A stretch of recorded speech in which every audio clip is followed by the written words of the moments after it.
¿Qué tal, compañeros? Mi nombre es Eric Pastor y junto a mi compañero Adrián Ares les vamos a hablar sobre lo que son los mecanismos de reacción química. Vamos a empezar con un breve concepto. Cuando tenemos una ecuación balanceada, esta de aquí nos indica los moles de reactivos que reaccionan y la cantidad de moles de productos que se han formado con esta reacción, pero no nos dice cómo se llevó a cabo en sí la reacción, o sea, cuáles fueron cuál fue el proceso que se llevó para llegar a obtener un cierto producto, ¿no? ¿Verdad? Ya que existen ciertas reacciones que se producen en un solo paso, es decir, son directas, son sencillas, pero hay otras que llevan una sucesión de reacciones simples, o sea, estas reacciones simples forman un conjunto, un conglomerado, el cual determina un mecanismo de reacción diferente. Entonces, ¿para qué nos sirve este mecanismo de reacción? Nos sirve para conocer el número de pasos que transcurren en una reacción química. Nos ayuda a determinar eso.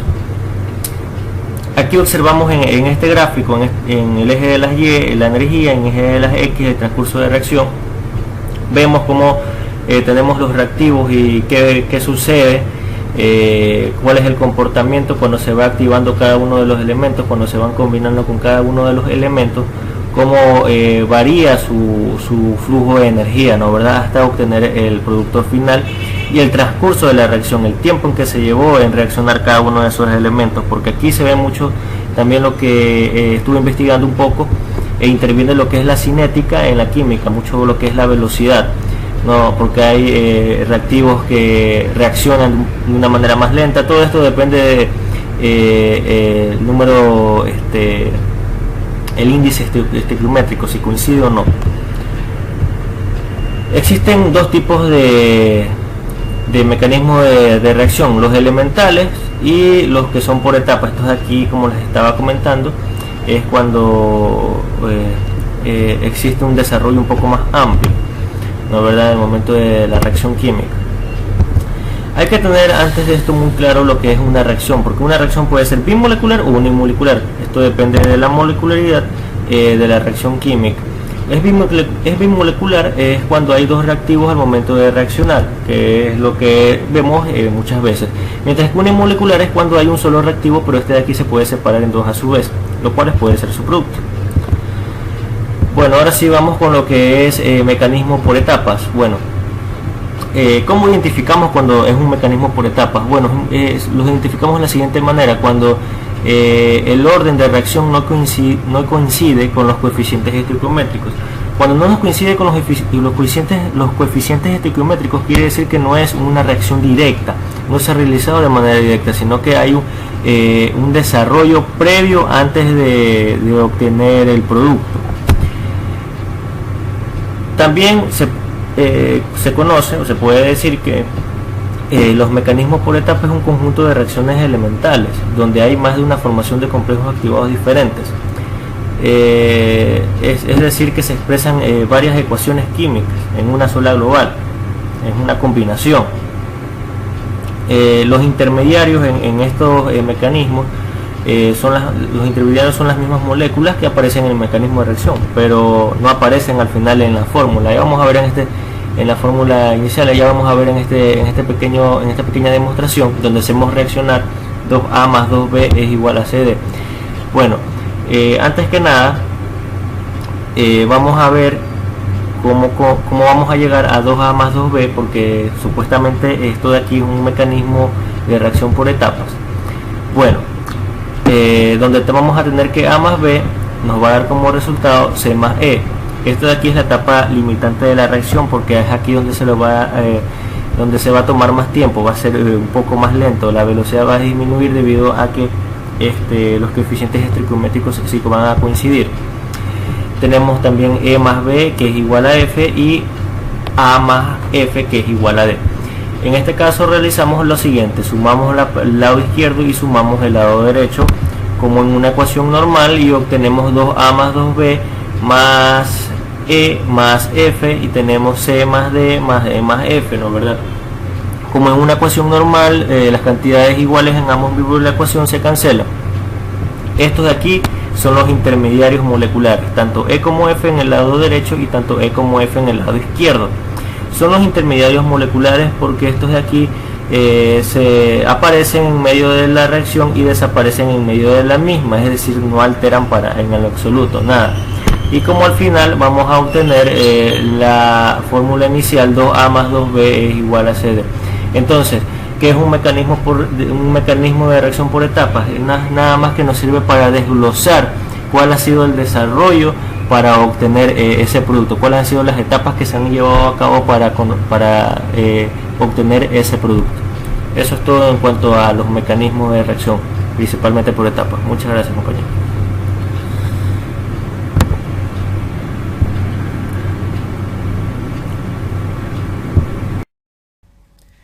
¿Qué tal, compañeros? Les vamos a explicar lo que son los mecanismos de reacción, en este caso la otra parte que son los mecanismos de reacción elemental.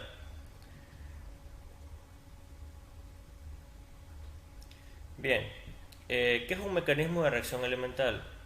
Una reacción química elemental es aquella que consta de una sola etapa, es decir que durante su desarrollo no hay más etapas o subetapas que ocurren durante la reacción química para la obtención de un producto. En la que no se observan compuestos intermedios y los reactivos reaccionan en un solo paso, no necesitan de varias etapas para describirse como una sucesión. Existen reacciones químicas elementales unimoleculares, bimoleculares o trimoleculares, igual que los mecanismos de reacción en los que son de varias etapas. Un ejemplo de conjuntos de reacciones elementales es una reacción de descomposición del ozono que está compuesta en este caso por dos etapas, una unimolecular y otra bimolecular. Esta de aquí es la unimolecular y esta de acá, la segunda, es la bimolecular. Una vez que se hayan sumado las etapas, se obtiene 2 o 3 como resultado de 3 o 2, una vez que se hayan sumado todas las etapas. Ahora, ¿cómo sabemos que tenemos una reacción elemental o directa? Bueno, es muy fácil.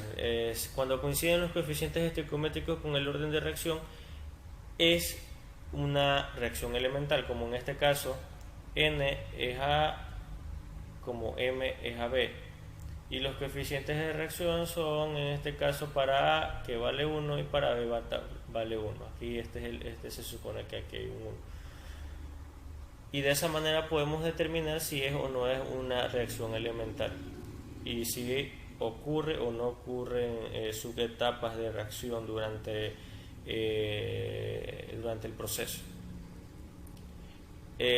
Como les digo, las reacciones pueden ser unimolecular, bimolecular o trimolecular, y eso depende del tipo de producto que se vaya a obtener y las reacciones necesarias que se vayan a generar durante la obtención del producto.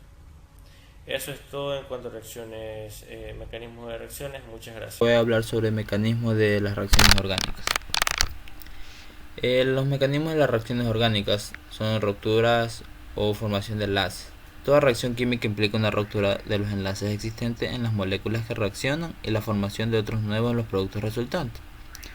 Teniendo en cuenta el mecanismo de ruptura o de formación de enlaces, las reacciones se clasifican en 3: reacciones homogénicas, reacciones heterogénicas y reacciones per cíclicas. Las reacciones homogénicas o reacciones radicales son las que tienen lugar cuando el enlace covalente se rompe de manera equitativa, es decir, un electrón para cada elemento, como podemos observar en esta imagen. Cuando se rompen, cada elemento lleva un electrón. Esto se le llama radicales libres. Por ejemplo, aquí tenemos el metano. Ocurre lo mismo. El carbono se lleva un electrón y el hidrógeno un electrón. A esto se le llama radical libre de metilo. Las reacciones heterogéneas o reacciones polares, este tipo de reacciones se producen cuando la ruptura del enlace es asimétrica, es decir que uno de los dos, el enlace, se queda con 2 electrones del enlace covalente original. Se producen aquellos compuestos orgánicos que presentan enlaces covalentes muy polarizados. Uno de ellos por lo general lleva siempre cargas negativas, mientras que el otro cargas positivas. Aquí tenemos un ejemplo en la que cuando se rompe Aquí podemos observar que el carbono tiene carga positiva, mientras que el hidrógeno se queda con los dos electrones, tiene carga negativa. Esto se le llama carbatión metilo. Se le llama carbatión cuando el carbono es positivo. Acá ya veremos otro ejemplo que pasa lo contrario. El carbono tiene los dos electrones y tiene cargas negativas, mientras que el hidrógeno tiene carga positiva. A esto se lo llama carboniones de metilo. En nucleófilos y electrófilos. En general, la formación de un nuevo enlace se origina por la interacción entre un centro de moléculas. Es decir, que el nucleófilo cede un par de electrones, mientras que el electrófilo acepta un par de electrones. Los cambios se producen por un movimiento de pares de electrones de un lugar a otro. Estas definiciones parecen semejantes a bases y ácidos de Lewis, pero los términos nucleófilo y electrófilo se aplican preferentemente cuando intervienen en la formación de enlaces con carbono. Aquí podemos ver un ejemplo, cómo sucede. Bien, y por último tenemos las reacciones percíclicas. Se forman nuevos enlaces de un ciclo simultáneamente por movimiento cíclico simultáneo de electrones. Aquí tenemos el dileno y el dienofilo. Uno de ellos es rico en electrones. Bien, la función de esto es cuando son bielectrones, como podemos ver aquí, tienen 2, 4, 6. Es que el de aquí hace un puente, tiene un enlace de aquí a acá, lo mismo acá, gira para acá, hace un puente de aquí a acá, y el de acá simplemente gira para acá, obteniendo esto. Lo mismo pasa acá, mientras que aquí podemos observar que tenemos 6 electrones, como ya lo dije. Y bien, a esto se le llama reacciones percíclicas. Gracias.